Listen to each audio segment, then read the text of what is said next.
Good morning, Knicks Nation. Today is Wednesday. It's the 17th day of July, 2024. July 17th, 2024. I hope you're safe and healthy on this Wednesday. I hope your family is safe and healthy. And that the needs of you and your family in terms of food, shelter, clothing, as well as health are being met today.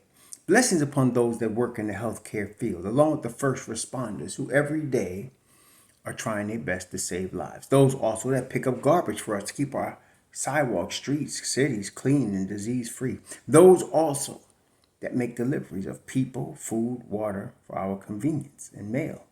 Double blessings on the men and women out here trying to help rescue, deliver, and recover teenagers and children that are the victims of child molestation and pedophilia. People that are also victims of pornography and child pornography, human trafficking, and sex slavery. Double blessings, double curses, on the perpetrators of these things. Double curses on the perpetrators of these things. Double curses on those who profit from these things. And double curses on the tens of thousands of perverts that create the demand for these things. Finally, double blessings on the homeless. Nearly 600,000 men, women, children, families, veterans, senior citizens, homeless in the United States of America, and millions around the world in similar or worse conditions. Blessings upon them, for theirs is the kingdom. So, I was watching Summer League yesterday. A couple things I'm going to go into with regard to the Summer League. Number one, I want us all to remember, Summer League is part of player development. Okay, it's just one part, but it's a very important part of player development. That's the first thing. Second thing is Summer League is an opportunity for players to try to get jobs in the NBA. So in the NBA, there's 30 teams approximately. There's 15 slots on each team, 450 positions, okay, on each team. And there are not always 450 positions available. Most of them are not available. There's in the 30 teams, there might be maybe two positions available for each team. And that's, I'm just using generalities and averages. So basically, the Summer League, guys are trying to get one of approximately 60 spots. Now, and that's, pushing it. But that's what everybody's trying to do, because to get an NBA contract, even a minimum contract, makes you a millionaire.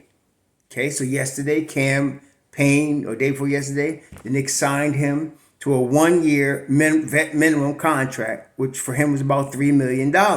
So any of these guys that are playing in Summer League would love to get an NBA contract like that, because they become instant millionaires, right? And millionaires, even now in the United States of America, people who are millionaires or households that are millionaires make up about 1% of the population. So there's 100 million households in America, and there's probably a million households, which is a lot, but still 1% of the population that's net worth over $1 million, or individuals over $1 million. So these young men are trying to become millionaires and, of course, fulfill their dreams of playing a child's game, basketball, for money, right? And in the NBA, in the greatest league in the world. So that's what's going on. And of course, because there's a limited number of spots available, most of these guys won't make it. Okay, so some of them are also, now that the NBA and basketball itself, you got to give the United States credit. Through the United States, basketball has become a worldwide game. Okay, and so now you have professional leagues in many countries. So some of these guys are trying to get, if not a spot on one of the 30 teams, that would be the greatest goal, but to get a spot somewhere where they're going to be paid to play basketball. So now you have, especially in countries that are called first world countries, your French leagues, your Spanish leagues, your German league, you got all of those places have their own basketball leagues where guys could get paid to play. Just yesterday, a player got paid. Pat Beverly got a contract to go to Israel and play. See, so you got players that could play in other leagues. You got the Australian League, New Zealand League, Chinese League. there's now leagues around the world. So these guys are not only trying to get the NBA, but they're trying out for some teams around the world to get a spot. And then, of course, if they can't make the NBA, the next closest thing is to be in the G League, because the G League is basically the farm team for the NBA. So you got more eyes on you in terms of NBA scouts, coaches in the G League than you would in some foreign country, though they're now worldwide. So these guys are trying to make the league, trying to get a contract, a job, and if they can't, be standing right there in the G League ready to get a job, okay? So right now on the Knicks, there's a number 1 draft pick, the first rounder, which is Dadiet. He's got a guaranteed deal now, okay? So he was drafted in the first round.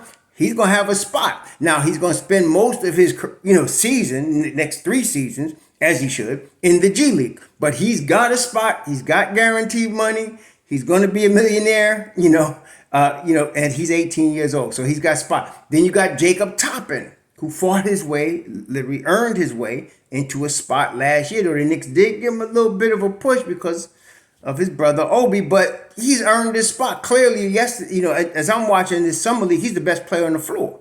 Okay, and so everybody's trying to earn a spot. Then there's a guy like Tyler Kolek who got a contract. So regardless of what happens with Tyler Kolek, if he was to just play out this contract and that's the end of his basketball career, he's a millionaire. Okay, he's guaranteed $6 million. He's guaranteed. So he's going to get that regardless. This is what all of these guys are fighting for. And see, on the Knicks right now, I think they got, if I'm not mistaken, on the Knicks, they got at least 13 spots filled. There's only 15 guys on the roster, right? So I think they got right now, aside from Hukporti, who signed a 2-way deal, they got 13 spots on the regular roster filled. Hukporti is not counted in the regular roster. He's a 2-way guy. He's got a 1-year 2-way contract. But with Dadiet, Kolek, now Cameron Payne, and then the other guys that we brought back, and then there's Bates Diop from the trade with the Nets, you got 13 guys that have guaranteed spots on the Knicks right now. Now, that leaves 2 spots, okay? Now, one of those 2 spots is going to be a rotation guy, because we're waiting to see if they're going to sign Precious Achua or another guy, who's going to be a 5. They're looking for a backup 5. So there's really 2 more spots left. One of them is going to belong to Precious or somebody like Precious. And again, Precious is another guy. He's got offers on the table. He's in the league.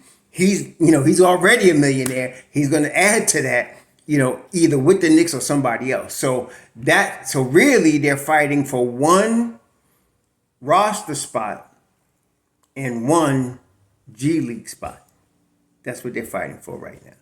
Okay. So, because technically there's 3 spots left. There's 2 roster spots and 2 G League spots, but they signed Hukporti to a G League contract. So you got 1 roster spot aside from the end of the bench, and you got 1 G League spot aside from Hukporti. Okay, that's where we at right now. So Jacob Toppin, I think, should get a roster spot. He was on the roster last year. Like I said, he's the best player on the floor for the Knicks in the summer league. He should have a roster spot. Now, Dwayne Washington has been balling, in the summer. Now, as far as individual stats, as a team, the Knicks have not looked good. This is hard. As a team, it's hard basketball to watch. It really is. So, it's just difficult basketball. But I remind myself that these guys are just developing. Okay, none of these guys are going to play any significant role on the Knicks this season, and that gives me comfort because only Jacob Toppin is anywhere close to ready. That's it, really. Tyler Kolek, yes, elite passer, no doubt, knows how to run an NBA offense. You could see that, but no defense. Okay, so no defense. Now, again, we're not looking for these guys to make any significant contribution this season. The Knicks are going after a championship this season. Ain't no rookies going to be involved. It's going to be the guys that we already know. So that's where we're at now. So watching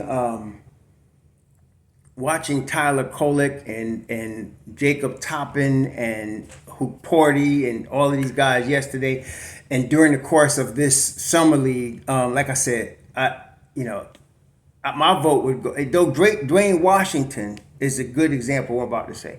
Dwayne Washington should be on somebody's roster. Okay, he's not the best perfect player, no, but he's a pro. He showed that in the summer league. He's an NBA level player, 24 years old. He should be on somebody's roster. He probably won't be on the Knicks roster because he really is better than a G League player, in my view. So the Knicks really, I don't know who they're going to use. Maybe they'll give him the G League contract because now they raised the salaries for the G League. And Dwayne Washington has played 2 years of NBA ball, and then last year he spent a year in the G League. So I don't know. I wish him the best. I'm not trying to be funny, but everybody's trying to get this job, trying to get this money. So I don't know if he's going to be on the Knicks or he's going to be on another team. But hopefully he gets picked up by somebody. So then Jacob Toppin, like I said, to me, Jake should get one of them 15 spots. He really shown himself to be an NBA player. He's also 24 years old. He's still developing at 24. He doesn't have a lot of upside left in my view, but I do like the comparison with Derrick Jones Jr. to him. He has a very similar game, and I can see that. I can see that same size kind of guy, same motor, big motor, wants to play defense. It can play defense. So I like him for that 15th spot. Other than that, I don't know. I don't know what they're going to do. I really don't. I haven't heard nothing from Daquan Jeffries. He's 27. See, when you're 27, now that means you got to either be on the roster as a practice player or you out. You go to another country and play. So I'm not sure what's going to happen with Daquan. We haven't seen him this summer. And then there's Charlie Brown. If you all remember Charlie Brown, he's 26 last year. I liked Charlie Brown last summer league. He did earn his money. I don't know what's going to happen with him either. So right now there's a number of guys fighting for a G League spot, basically.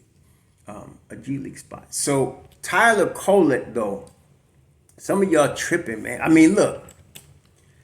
Because I don't like a guy, don't mean you don't have to not like me. Not all of us like players the same way. This is my problem. I'm going to tell y'all, and some of y'all still ain't going to hear, but I don't care. Some of you's like, well, Deuce is not a point guard. I don't care if you think he's a point guard or not. Really, I don't. I don't care. If you think he's a point guard or don't, I don't care. Okay? So whether Deuce is a point guard or an off guard is not the point. The point is where that leads. See? So let's go over this again. Somebody said, if I had $1 for every time you said this, I'd be a millionaire. Again, I don't care. But the Knicks were one game from the Eastern Conference Finals, missing 3 rotation pieces. Deuce McBride was a major piece in that run. He earned his position. The weekend that the Knicks traded Emmanuel Quickly, they signed Deuce to an extension, underpaying him, as we know, but they signed him to an extension. And Ian Begley that same week reported it's because of their commitment to Deuce. Why do I bring that up again? Because everybody talking about Tyler Kolek, some of you don't catch it. They're trying to imply that he's going to take Deuce's place or take Deuce's minutes. And I'm telling you, no. I don't care if Deuce is not a real point guard and you think they need one. He's not taking Deuce's minutes. Number 2, Cam Payne was signed to a 1-year NBA vet minimum. They do not sign him to take Deuce's minutes. And just to appease those that think that, Ian Begley again reported that Payne's signing has no bearing on how the Knicks are viewing Deuce McBride. Number 2. Number 3, Where is Deuce going to play? Where is his minutes coming from? Okay. Tom Thibodeau plays a 9-man rotation. Some people get confused, unfortunately, because people do get confused between Twitter stream and media, and they get confused and not actually see what happened. He always plays a 9-man rotation. There's a 10th guy that generally doesn't play more than 10 minutes. He does it that way. He has 9 guys that generally play 10 or more minutes. That's his rotation. Then he has a 10th guy that generally doesn't play more than 10 minutes. He might get more when somebody's hurt, but that's what the 10th guy is, okay? And that's why if we had got back iHeart, Precious, in my view, would have been the perfect 10th guy. I don't know how this is going to work now, but there's a 9-man rotation. Now, Deuce is in the 9-man rotation. You want to know Deuce's minutes? First off, I've been saying this for a year, so listen carefully. There's 48 minutes for each position on the floor. 2 guards, 2 forwards, and a center. There's total, 5 guys, 240 minutes of playing time available. For the point guard position, it's Jalen Brunson, and Deuce comes in behind him. Whether you like it or not, whether you understand it or not, that's what happens. So you take the 48 minutes available at the point guard position, you subtract Brunson's minutes from it, and those are Deuce's minutes. So Brunson, which he does play like 35 minutes a game, so now you subtract that, that's 13 minutes for Deuce. Tom also likes to include Deuce off the ball in other lineups. So generally, like last year, Deuce averaged about 20 minutes a game, and I'm expecting him to be in that same range this year between, say, 17 and 22 minutes a game, depending on injuries, so on and so forth. So about 20 minutes a game. So he gets about 13 minutes at the point guard spot and another 6 or 7 minutes off the ball. That's where Deuce's minutes come from. Deuce McBride, along with now Mikal Bridges and OG Anunoby, are your best perimeter and overall perimeter defenders on the Knicks. Then you include Mitchell Robinson as the rim protector. But as far as perimeter defenders, you have Deuce, you have Mikal, you have OG, and of course you can't sleep on DiVincenzo. He also plays excellent perimeter defense as well. In fact, even Brunson, they all know. Somebody said, well, Brunson don't run back on defense. Y'all need to stop looking at theory and look at the game. Brunson always gets back on defense. He just cannot stay in front of his guy. Okay? He plays with his mind, with his brain, and he gets back on defense every play. When you look at the Knicks, one of the things that makes them one of the elite teams, in my view, is that nobody gets a fast break without everybody coming back on defense. The Knicks do that, including Brunson. And, of course, Deuce does. So that is why when y'all keep mentioning Tyler Kolek, oh, he's going to be great and blah, blah, blah, and I say y'all tripping because some of y'all are implying that this guy's going to be in the rotation this year. And I'm trying to tell you he's not. That's not to say he's not going to be an NBA player. In fact, what I was looking at with Tyler Kolek, there's been other guys like him. The first guy like him that I remember was a guy out of Providence, Rhode Island. He played for what was then the Buffalo Braves. His name was Ernie DiGregorio. He was actually the Rookie of the Year. I think he had like a 4 or 5 year career. At that time, just like Tyler Kolek, he was 23 years old when he was drafted. His first year he was 23, and he was given the ball. Now, Buffalo had, at that time, they had Bob McAdoo on their team. They had a couple of players, Randy Smith. They had guys some of y'all never heard of, but they was a losing team. They were trying.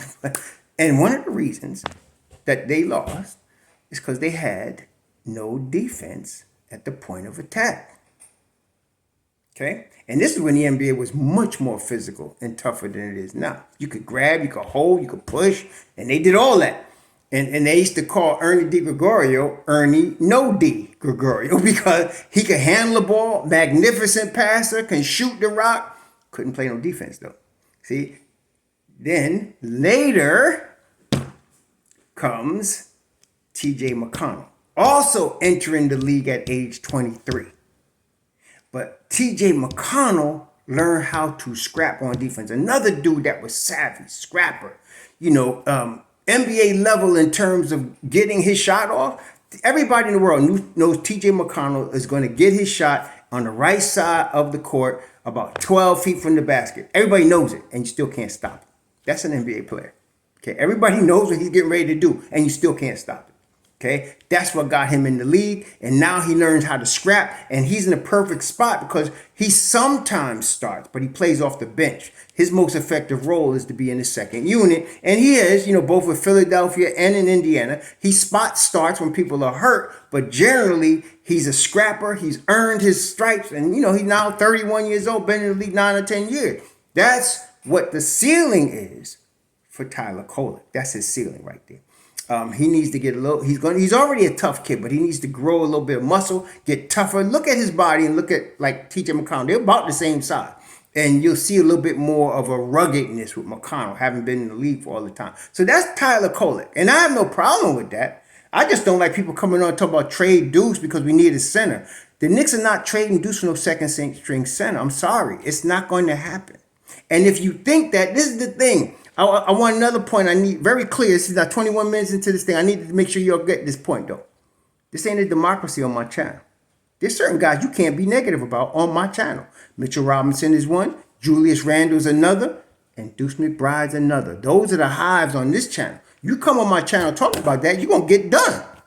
You're going to get got. That's what happens, okay? So I'm not having no trade Deuce chatter on my channel. I'm not arguing with you about it.